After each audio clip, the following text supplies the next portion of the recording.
stop me if you heard this before, Kyle Busch is the one who parked it in victory lane. But of course, KBM, his race team, is no more. They sold their assets to Spire Motorsports this offseason, and Kyle was driving a Spire truck when he won this weekend. So, Joe, the first question I'll ask is, I know people have mixed feelings on Kyle Busch running these races, running the Xfinity races as he has so often throughout his career and frequently winning them when he makes these starts.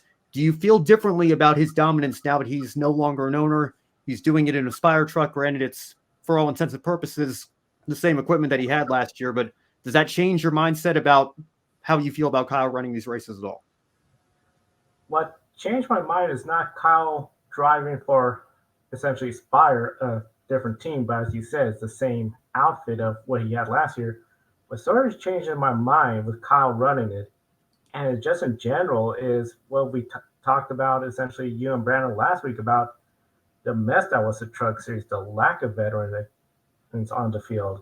And I feel with Kyle in there, Kyle demonstrated how to run this race pretty much in a great way to get to the front and get the race win. I thought that was really great. So one of the big things I saw was Kyle Busch running out there. He did everything, I think, pretty much as you want a veteran racer to do. He was racing with all the Truck Series regulars, which just the week before have one of the more forgettable race weekends when it comes to the racing and how fun it was with all the cautions, and pretty much left a lot of people with a bad taste in their mouth. This one, very few cautions.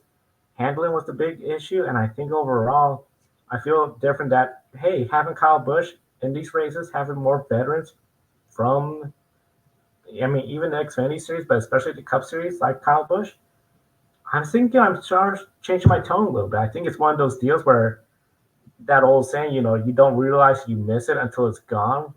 For the longest time, we talked about, well, they're winning all the races, the bushwhackers or the Craftsman Truck Series drivers that are not getting the opportunity because these Cup Series come down. But after everything, it's like, hey, it's refreshing to see Kyle Busch back there, a good, clean race. So I feel like that sort of changed my mind a little bit more of Kyle racing than him driving for, regardless of what team, his own team, somebody else's team, the team he used to own. It's still Kyle Busch there. He's still getting it done.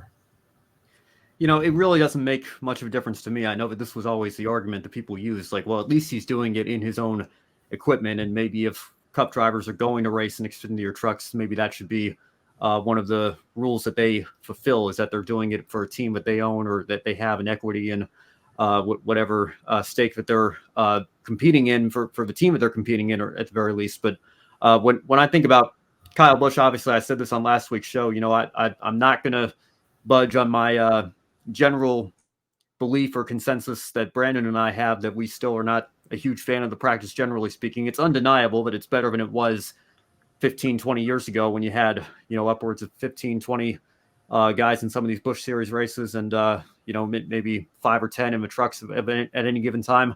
But Kyle's always kind of been the worst offender. If you can use that term if you don't like the practice, I guess. If you do, I'm sure it's a welcome sight to see Kyle back in these races. But again, set aside the whole discussion for just 1 second about whether or not it should be allowed. It's undeniable that Kyle possesses an immense talent whenever he gets behind the wheel of one of these trucks. And I still will go back to the argument I've been making for the last couple of years. I want to see whether or not this is sustainable over the course of a full season. So I don't know how many more years Kyle has left. I mean, he's only in year 2 with RCR in the Cup Series. I'm sure he wants to be competitive for a championship there, probably win the Daytona 500. That's one of the only things he hasn't done in this sport. But another thing he hasn't done in this sport is win a truck championship. And another thing that nobody's done in this sport is win championships in all 3 series.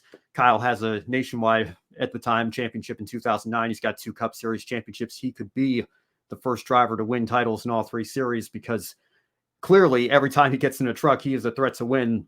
And I have no doubt that while his win percentage may not be as strong as it is in his last, 30 or 35 starts, if you take it over the course of the full season, if you put him out there every single week, I'm sure his win percentage would dip a little bit, but there's no denying he would be a championship contender. And if he were to run trucks full time, run for points, run for a title, I would have no problem with him running these races and have no problem seeing him win all these races. But as a bushwhacker, ironically enough, that he shares the last name with that term that was coined during the Busch Series days, obviously. But it does still bother me a little bit that he's taking stage wins and race wins and points away from series regulars. And that, of course, has an impact on what we see from a championship picture as well. So again, it's an endless debate. I'm sure there are fans on both sides of the argument, both sides of the debate here. And we're not going to go too deep into it tonight because we have done that many times on this show and many times on social media.